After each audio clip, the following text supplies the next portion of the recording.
cooperative society. The word cooperative means working together and with others for a common purpose. The cooperative society is a voluntary association of persons who join together with the motive of welfare of the members. They are driven by the need to protect their economic interests in the face of possible exploitation at the hands of middlemen obsessed with the desire to earn greater profits.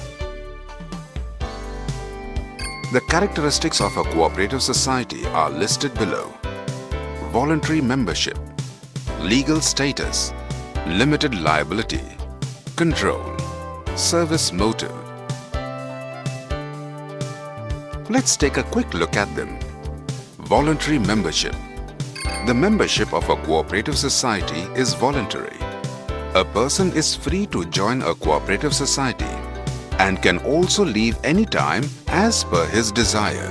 There cannot be any compulsion for him to join or quit a society. Although procedurally a member is required to serve a notice before he leaves the society, there is no compulsion to remain a member. Membership is open to all, irrespective of their religion, caste and gender. Legal status. Registration of a cooperative society is compulsory. This accords a separate identity to the society, which is distinct from its members. The society can enter into contracts and hold property in its name, sue and be sued by others. As a result of being a separate legal entity, it is not affected by the entry or exit of its members. Limited liability. The liability of the members of a cooperative society is limited to the extent of the amount contributed by them as capital.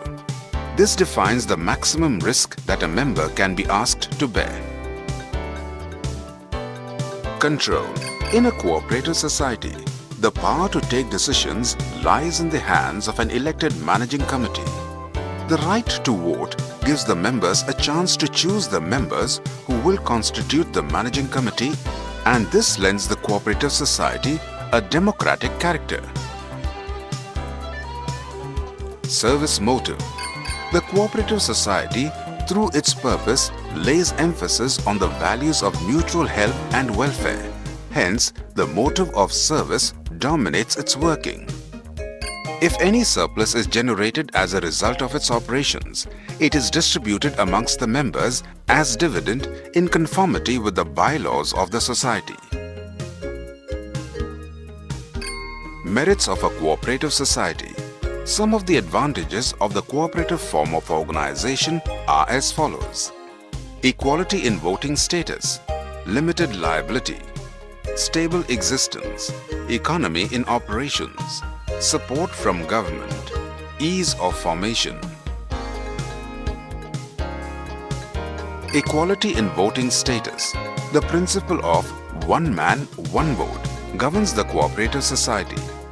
Irrespective of the amount of capital contribution by a member, each member is entitled to equal voting rights. Limited liability.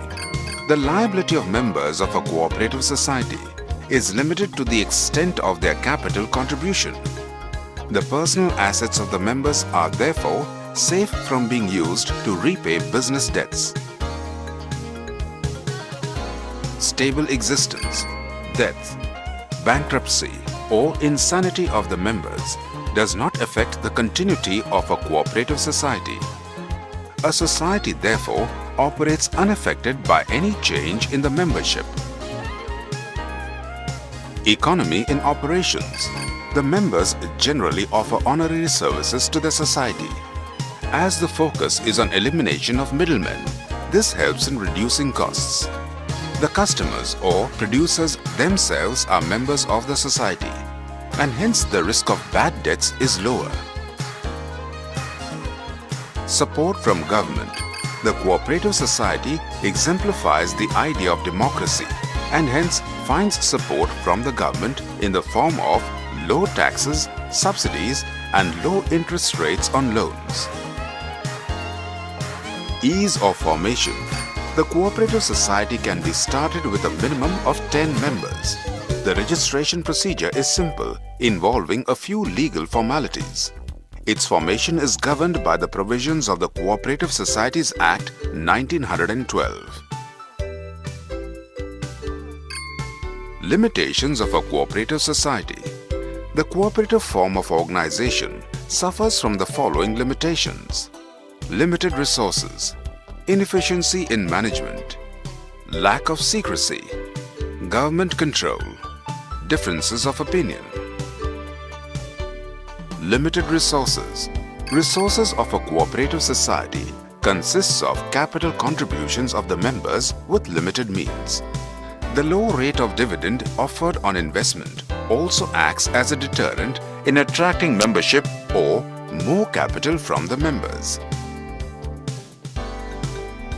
Inefficiency in management. Cooperative societies are unable to attract and employ expert managers because of their inability to pay them high salaries. The members who offer honorary services on a voluntary basis are generally not professionally equipped to handle the management functions effectively. Lack of secrecy.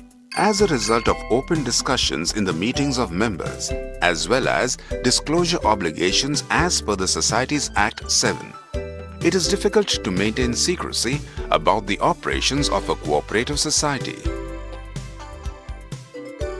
Government control. In return of the privileges offered by the government, cooperative societies have to comply with several rules and regulations relating to auditing of accounts, submission of accounts, etc.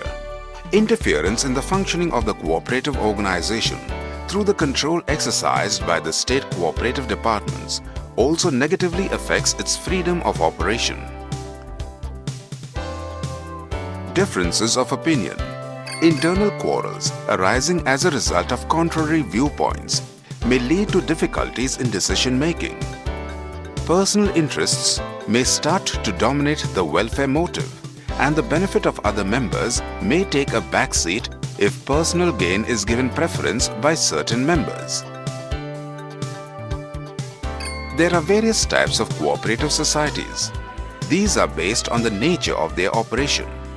They are Consumers Cooperative Societies, Producers Cooperative Societies, Marketing Cooperative Societies, Farmers Cooperative Societies, Credit Cooperative Societies, Cooperative Housing Societies.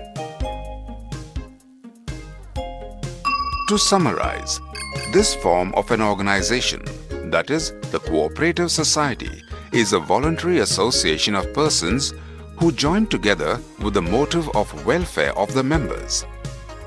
It is compulsorily required to be registered under the Cooperative Societies Act 1912. The process of setting it up is simple, which requires the consent of at least 10 adult persons to form it. The capital of a society is raised from its members through issue of shares, and it acquires a distinct legal identity after its registration.